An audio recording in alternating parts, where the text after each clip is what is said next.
Stop everything you're doing right now. Because what I'm about to tell you in the next 10 minutes might explain exactly why you are the way you are today. Why you feel a tightness in your chest for no reason. Why you're afraid of being abandoned even when no one is leaving. Why you can't receive love without suspicion. And why, even though you've grown up, a part of you still cries inside as if you were 2 years old. There's a scene that happens every day in millions of homes, and almost no one notices the damage it causes. A baby crying alone in its crib. Little arms outstretched, eyes wet, throat tearing from screaming. And a cold voice saying, "Let it cry. It's just a tantrum. It needs to learn." But what no one has told you is what's happening inside that little brain while it cries unanswered. Nerve cells are connecting. Emotional memories are being recorded, and a silent phrase is being written deep within that soul, a phrase that will last a lifetime. No one comes when I need them. This baby isn't learning to be strong. He's learning that the world doesn't respond. And maybe, just maybe, that baby was you. And that's why today, as an adult, you still feel the need to scream inside for someone to hear you. Before we continue, if these first words have already touched something within you, if any memory has surfaced now, subscribe to this channel right now. Because what comes next is one of the most silenced truths about the human mind, and I don't want you to miss a single second of what I'm about to reveal. Turn on notifications too, because each video here could be a piece of your healing. Now take a deep breath, because I need to shatter a belief that may have accompanied you your whole life. You've probably heard, and maybe even repeated, the famous phrase, "Children don't remember anything before the age of 3, so you can cry all you want, it won't stick." This phrase is one of the most dangerous lies ever created by popular culture, and I'm going to explain why in a way you'll never forget. There's a huge difference between remembering and recording. Conscious memory, the kind you access when someone asks you what you ate yesterday, only begins to form around the age of 3 or 4. But there's another memory, much deeper, much older, and infinitely more powerful, emotional memory. And this begins to be written while still in the womb. The baby won't remember in words that the mother yelled at him. But his body will remember, his skin will remember, his heart will remember, and most importantly, his nervous system will remember. Every time that little being was ignored when needed, every time he reached out his arms and no one took them, every time he cried and heard only silence or irritation, a chemical mark was left on his neurons. And that mark doesn't disappear when he grows up. It just transforms. It becomes insecurity. It becomes anxiety. It becomes difficulty trusting. It becomes fear of loving. It becomes that strange feeling of, I don't know what's wrong with me, but something's wrong with me. And this is where science comes in with a discovery that changed everything. In 2014, a neuroscientist named Rachel Yehuda published a study that shook the foundations of world psychology. She studied the children of Holocaust survivors, people who never experienced that horror, but who carried something strange in their bodies. These children had chemical markers identical to those of their traumatized parents.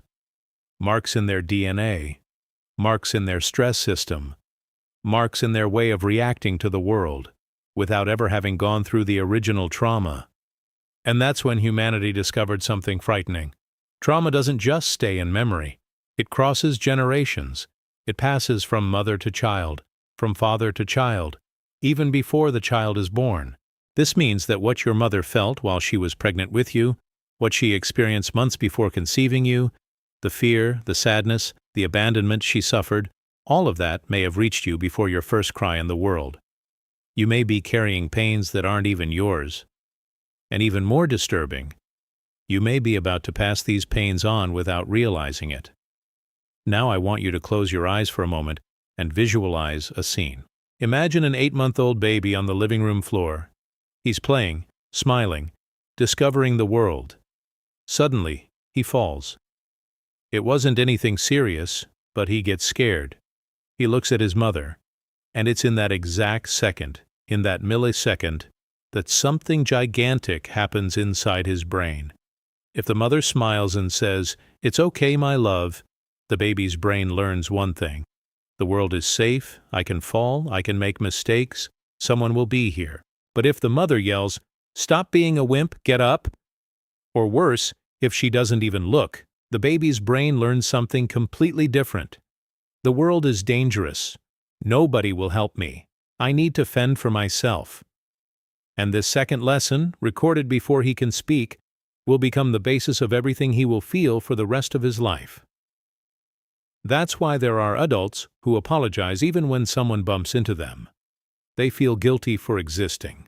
They freeze up when someone offers love. It's not being fussy. It's not an exaggeration. It's an 8-month-old child still living inside them, waiting for someone to finally say, "It's okay, my love." A baby's brain functions like a chemical sponge. In the first 1,000 days of life, counting from conception, it forms more than 1,000,000 neural connections per second. Read that part again. 1,000,000 connections per second. Every look, every touch, every word, spoken or swallowed, every moment of presence or absence, becomes a brick in the construction of what will be that child's personality.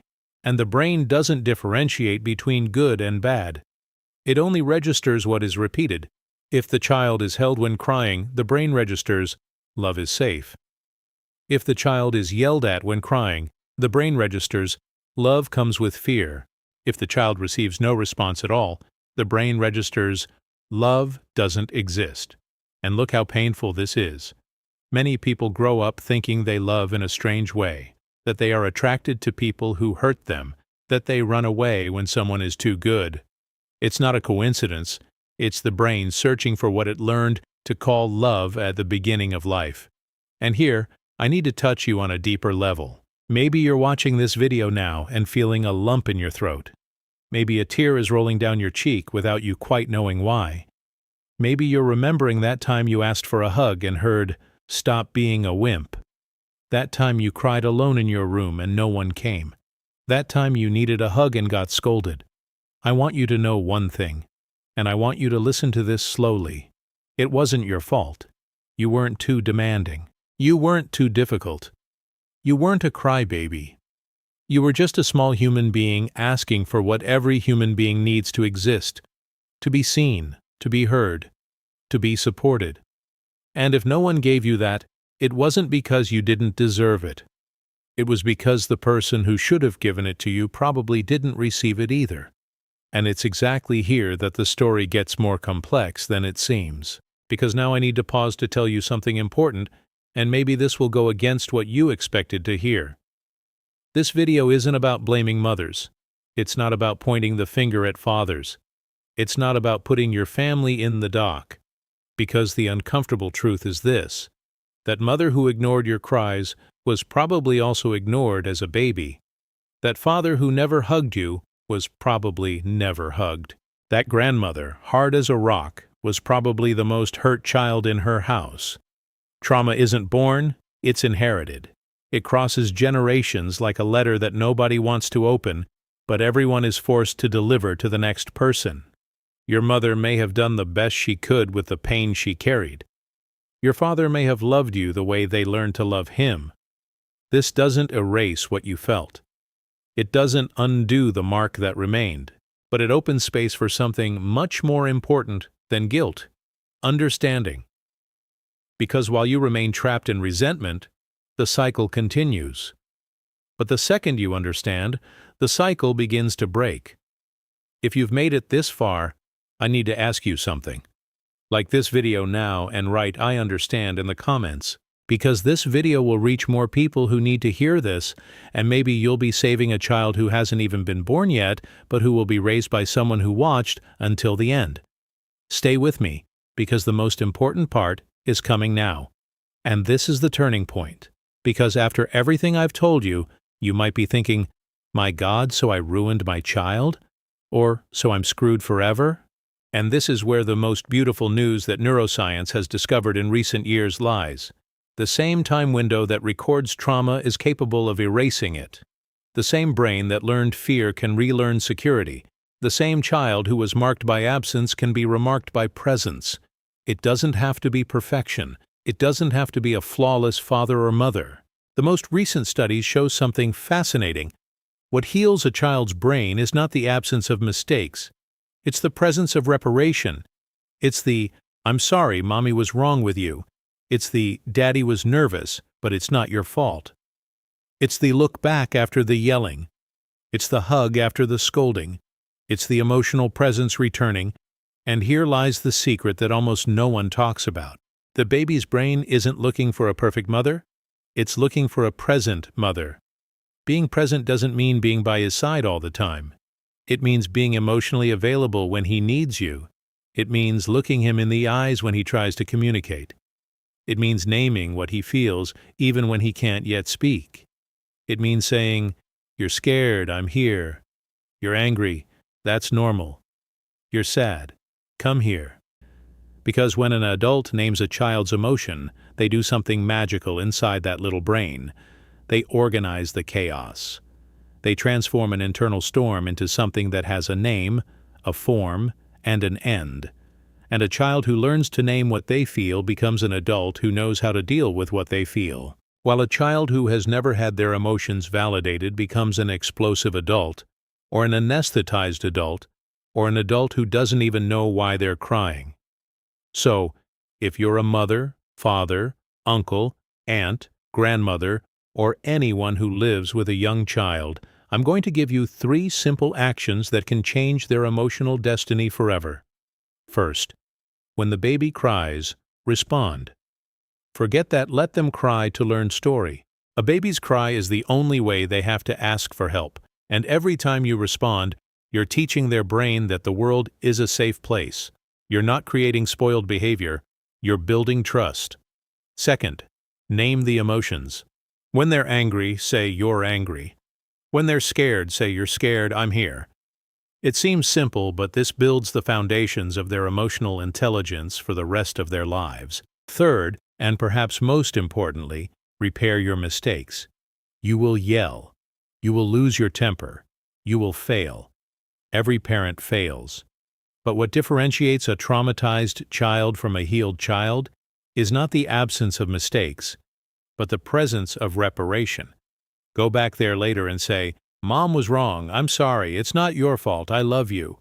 Those words can rebuild in seconds what a scream undid in minutes. And now, if you don't have children, if you're just someone watching this video trying to understand why it hurts so much to be you, I have a special message. You can still rewrite your story.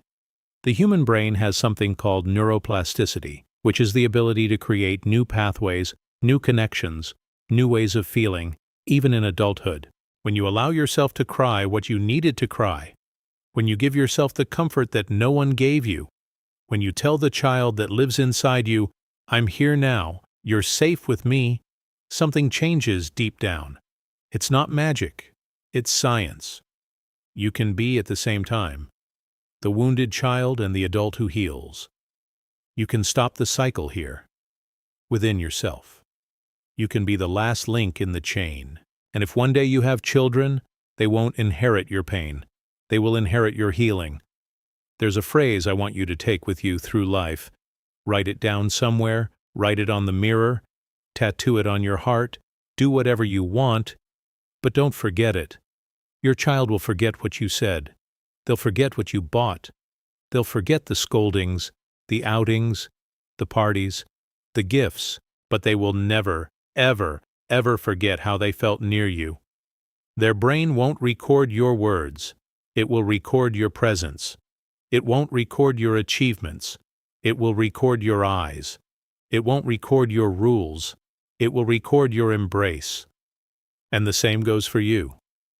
Everything you are today, your anxieties, your fears, your way of loving, was written in the silence of your first years by someone who perhaps didn't even know what they were doing.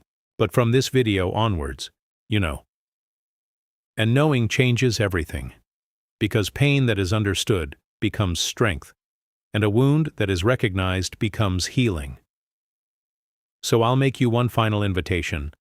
Look inside yourself now.